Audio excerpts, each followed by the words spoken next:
I'm Zaida Julius-Parker, and Alhamdulillah, in today's video, I would like to inform all people who are interested in teaching in Saudi Arabia, especially as South Africans, as I'm a South African.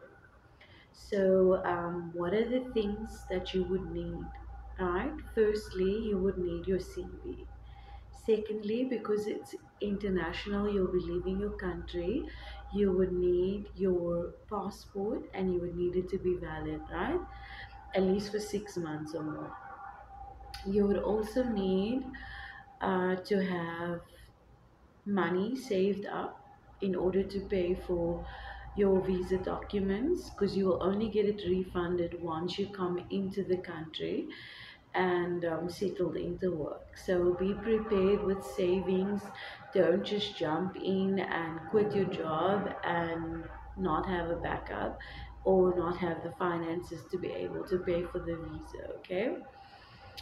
Then you would also need to apply for the jobs, do the interview process, study the school that you have applied for, go and research the school, read up about them to prepare yourself for the interview and obviously be yourself.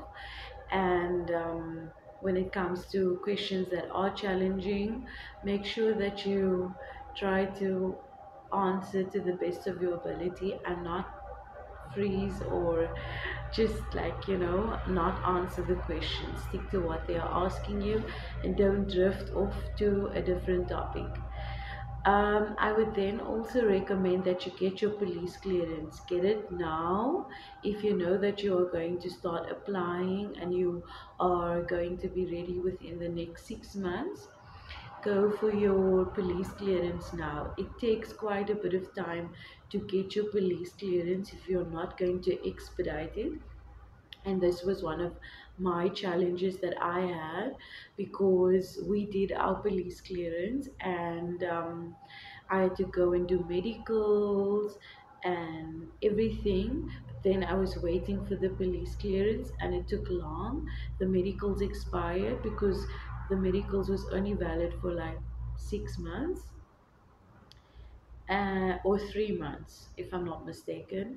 And so I had to do everything all over again because the police clearance was taking long to come back. Okay, so please make sure that if you are planning to go and teach abroad, make sure you get your police clearance done and know that it's also only valid for 6 months. So you don't want to have your police clearance and you haven't saved up for the visa money or you haven't done the interview process and so forth. Okay, and then the next thing you want to do is, like I said, have the money. Once you do the interview and you get a job offer, you're going to then sign the offer agreement, send it back to them, and then they will then issue you a contract. So there are various ways to get a job in Saudi Arabia as a teacher. I mean, in my case, I went through a recruiter who contacted me back, whereas I know lots of other people who went through agencies. I also applied through an agency, but I noticed that because I had a family when I applied, agencies prefer single or teaching couples that have no children, no dependents, right? Because it's easier for them to get a job than for you to come with your family. If you are planning to come with your family, please note that the school will not sponsor them immediately, which means they will have to come on a tourist visa, which is what I did with my family, which also cost more money. So you have to be prepared in that sense. You're gonna have to pay, they're gonna have to apply for tourist visa, which only lasts for like 30 days, then they'll have to leave the country. And you're gonna have to pay for their flights coming with you.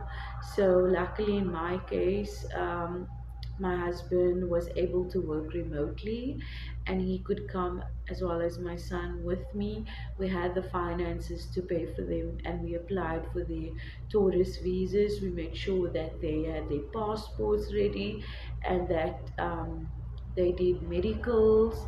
I did police clearance with my husband as well, just in case he needed all that documents in order to get sponsored. However, I didn't have to sponsor my husband because Alhamdulillah, he got a job in his field and his company then sponsored him. So please bear all that in mind if you are coming with a family.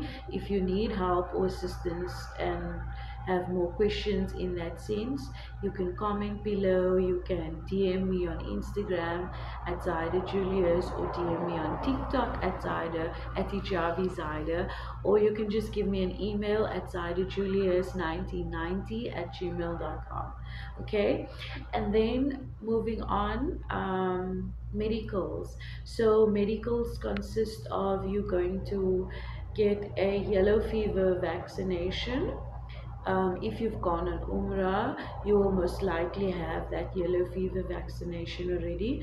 You just keep the yellow card and you make sure you find out by your doctor if it's still valid. Um, you will then also go for your X-ray, so it has to be clear in order for you to get your visa. If it's not clear, you're most likely expecting, or there's some other complication which will then invalid your medicals. Okay, then your doctor will then do a urine test, and you will also then have a normal checkup, and then your doctor will draw bloods, and your bloods will be sent to pathcare, who will then test your bloods for the various hepatitis A, B, or C. The comma is going, so I'm gonna pause and pray, and then I'll. So continuing on the video of talking about your medicals, I think roughly medicals costed around 2,000 to 3,000. The VFS appointment cost another 2,300, and then you have to make sure you have 4 ID photos. You also have to make sure you get a letter of experience from your school, which your principal should put on a letterhead, and you should at least have 2 years teaching experience to show that you have taught before. Some schools do take you without needing that experience. Yeah.